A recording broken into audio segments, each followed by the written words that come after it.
সফলতা অর্জন করার জন্য আপনার হাজারো বাধা আসবে, কিন্তু সমস্ত বাধা পেরিয়ে সামনে এগিয়ে যেতে পারলেই সফলতা অর্জন করতে পারবেন। তা না হলে হয়তো কোনো দিন সফলতা অর্জন করতে সক্ষম হবেন না।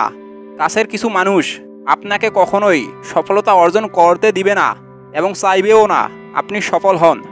সফলতা অর্জন করতে গিয়ে সমস্ত বাধা ও কষ্টগুলোর সাথে আগে আপনার যুদ্ধ করে জিততে হবে।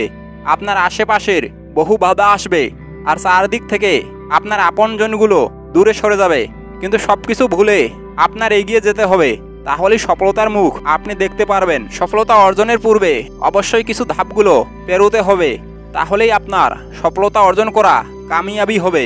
প্রথম থেকে শেষ সফলতার ধাপগুলো খুব ধৈর্যের সাথে পালন করতে হবে, তাহলেই আপনি সফলতার সিঁড়ি বেয়ে উপরে উঠতে পারেন।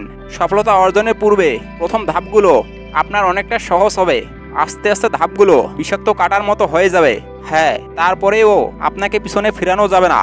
এই ধাপগুলো পেরিয়ে সফলতা অর্জন করতে সক্ষম হবেন। পিছনে যতটা বাধাই পেরুতে পারবেন ততটাই কাছে আসবে আপনার সফলতা। একসময় অষ্টম সিঁড়ি বেয়ে ঠিক পৌঁছে যাবেন ঠিক সফলতা অর্জনের দিকে।